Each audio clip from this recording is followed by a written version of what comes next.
भवानी सच्चे दरबार शंकर भगवान की जय। देखी लो गुरु बहना,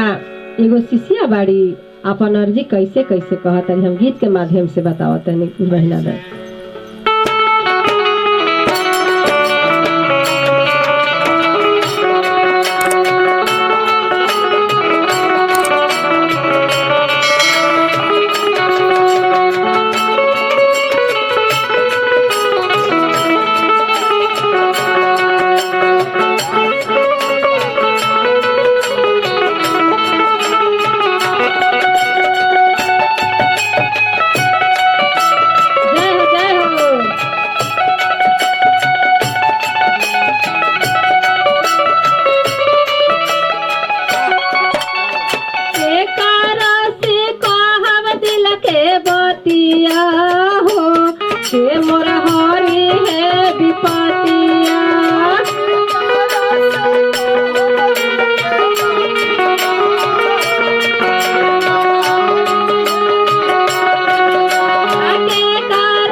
तरीका कह तरी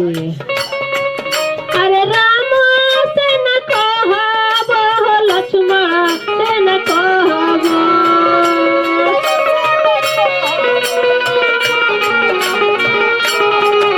अरे राम से न कहबो लखन से न कहबो कहबो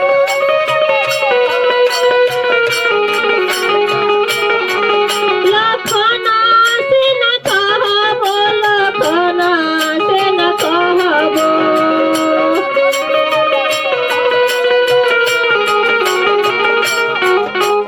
शिवा गुरु से कहब दिल के बतिया हो उहे हरे है विपतिया जय हो जय हो शिवा गुरु से कहब दिल के बतिया हो उहे हरे है विपतिया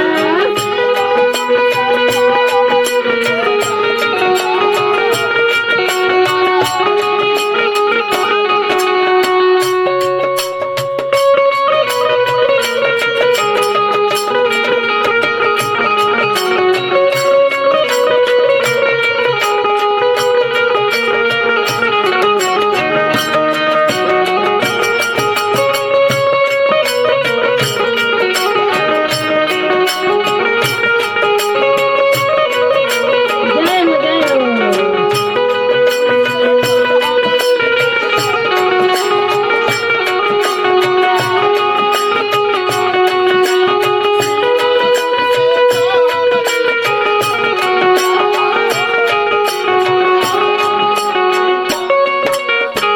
और ही कैसे कहा तरी का कहा तरी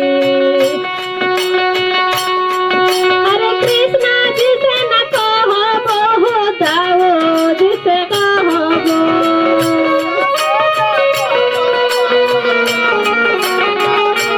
कृष्णा से न कहबो बोलो दाओ से न कहबो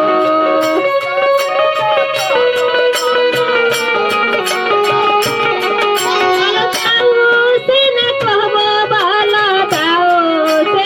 कहबो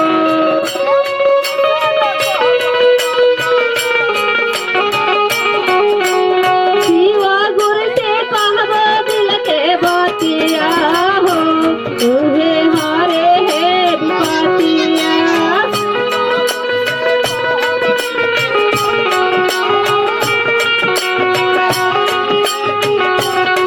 एकरा से कहबो दिल के बतिया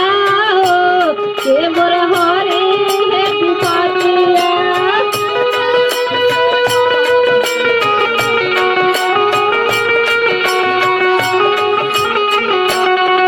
इहे विपतिया मोर हरे है विपतिया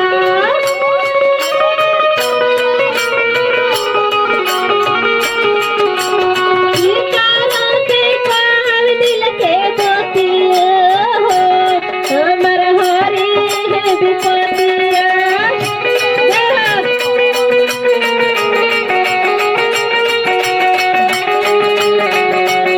विचारा से कहब दिल के बतिया हो के मोर हरे है विपतिया जय हो विपतिया शिवा गुरु से कहब दिल के बतिया हो उहे हरि है विपतिया शिवा गुरु से कहब दिल के बतिया हो उहे हरि है विपतिया प्रेम से बोली मैया भवानी सच्चे दरबार शंकर भगवान की जय।